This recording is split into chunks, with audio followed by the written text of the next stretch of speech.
Well, remember all the so-called, credible sources on social media who said they had inside information that Trump was going to announce war against Venezuela during his speech the other night. Yeah, he was never going to announce war. Yeah, actually, no, if the two of you had paid attention during the speech, there was an entire segment about it. It just went by in about 1.2 seconds. 1.2 seconds. I'm completely shocked. I can't believe you guys nominated me. This is great. I can't believe you guys have. It's an honor. My you guys hand-picked panel. And apparently there were people that wanted to vote no on the change of the Kennedy Center, and they muted them. Oh my gosh! And you can't say this was a surprise. They've already got the name change on the wall. They already have it, and it's supposed to be an act of Congress. Oh. Kennedy's people aren't happy. Oh man, that's what else do you think he's going to nominate himself for or name change? Yellowstone. The Trump Capitol building. Oh, I'm waiting for that. Well, I'm still waiting on Mount Rushmore, man. Oh, I know. You know he wants it so bad. He's looking around going, which one of you guys is going to suggest it? Is there room? Somebody get me Andy Ogles. He'll do it. Because Andy will. You should get a third term and put on Mount Rushmore. We could take everybody off Mount Rushmore, put you up there. Will you be my friend? I still need to see the engineering that's going to let them carve that hair. Oh, my goodness. It'll be thick, too. It'll be super thick. Of course. Or he's going to ask him to build a giant, huge statue in front of all the other presidents on Mount Rushmore. Carve it out of gold. No, they'll use the debris that's lower, and they'll just process that into a statue. Carve it out of gold. It'll be awesome. I was looking more at those plaques. Oh, Lord. Those things are hilarious. Those are just, again, The Office, right? Take away all the stuff that Trump does. He's owning the libs. There's a certain level. It's like, this is The Office. This is a different office here. Right? Like, there's supposed to be something a little bit you're kind of above it all. And Trump's like, I'm not actually. Oh, yeah. So, very interesting. And I was sitting there just laughing. Like, today, I'm sitting there, and there's, breaking news, and then they show a picture of the building, and his name's above Kennedy's. It's already there. It's already there. Like, this was not a surprise. I can't believe it. It was unanimous? Well, yes. Everybody wanted to vote it against. Their microphones didn't work. I don't know why that was. It's crazy. Couldn't believe it. And this is the panel that he put on there. Yeah, that's it. They're all hand chosen by him. That's the other side of it. Oh, he is something else. Good. Look, we're going to look back in this day and go, whew, I don't know what that was.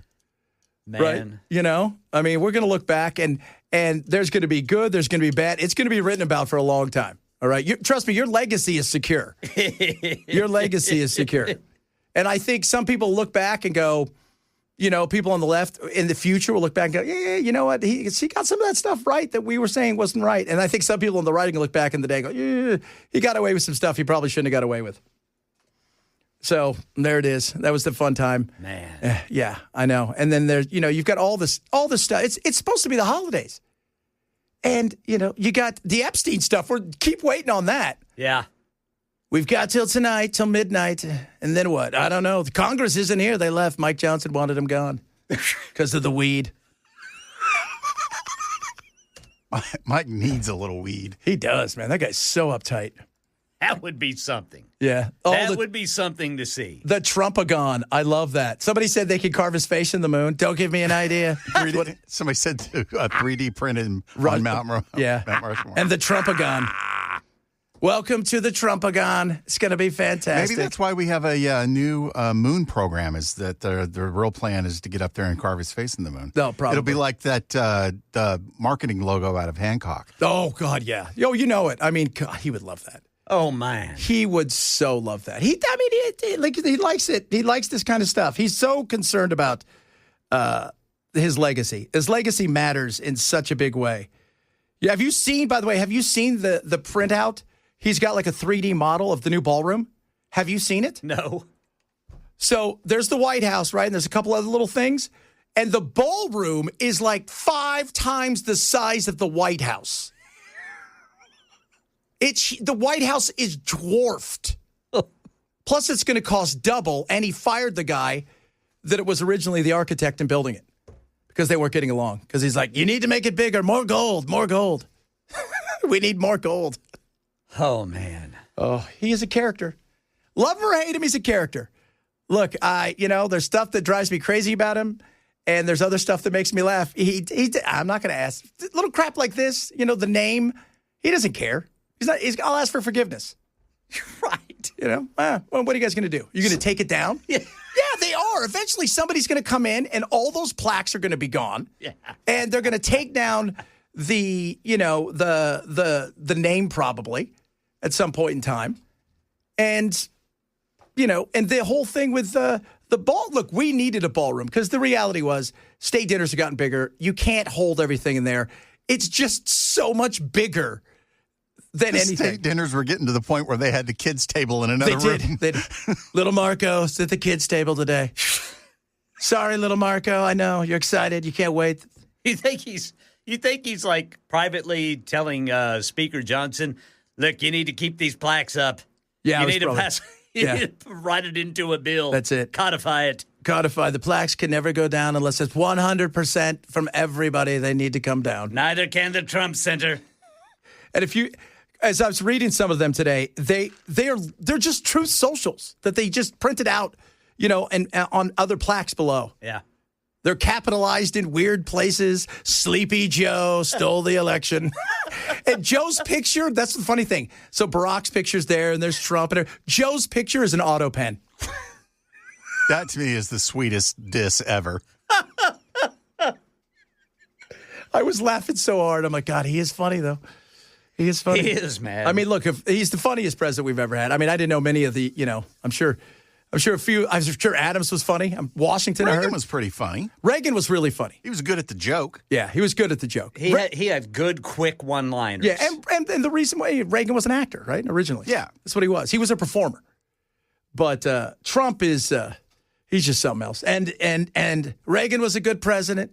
He liked Trump before Trump was in politics, so I like him. Well, and that's the thing. Talking about 2028. Yeah. Nobody's going to be like Trump. No. Even if J.D. Vance is the guy and elected, nobody can be this guy. JD does not have his personality. No. JD doesn't have his personality. And there's going to be, look, as much as people love Trump, that number it's steady at 25, 30%, and it's probably going to shrink a little bit more. And you can't win with that. And some people, they're battling over Charlie Kirk and TPUSA, and we'll talk some of that stuff later. But the reality is there's going to be some people that are going to want to distance themselves so much because of all the controversy. But they're going to want to be something different because we may want something different. Look, Winston Churchill, one of the great leaders of our time, and not the bad guy in World War II, for those of you out there. Winston Churchill was the leader we needed at the time. And that's the way people looked at it. And the Brits looked at him that way. The minute the war was over, he had like a 95% rate of popularity and approval. And he was voted out of office big time because he was the person they needed at that time to get through the war. He was not a peacetime leader. So I think they went in another direction, and it could be that way. I just don't think JD's it. Well, apparently Trump doesn't either because he hasn't said. No, he wants to see them fight. And that's kind of Trump's. Yeah. That's how he operates. That's exactly. Oh, yeah. He wants to see you go at it with each other. And win. Mm-hmm. Who's willing to love me the most? Who's willing to go the farthest? Who's willing to do whatever they need to do? And that's what you're going to get. But I just don't. I know last night they embraced him, and Erica Kirk embraced him and said, "Oh, we're going to follow JD. He's going to be our nominee." I just don't think so. Whoever the nominee is, and it all depends too how popular Trump is. Because if we have big downturns and there's a bunch of upheaval and we get into a war, and it turns out to be not the easy thing we thought, and then people can say, you know what, we want something polar opposite.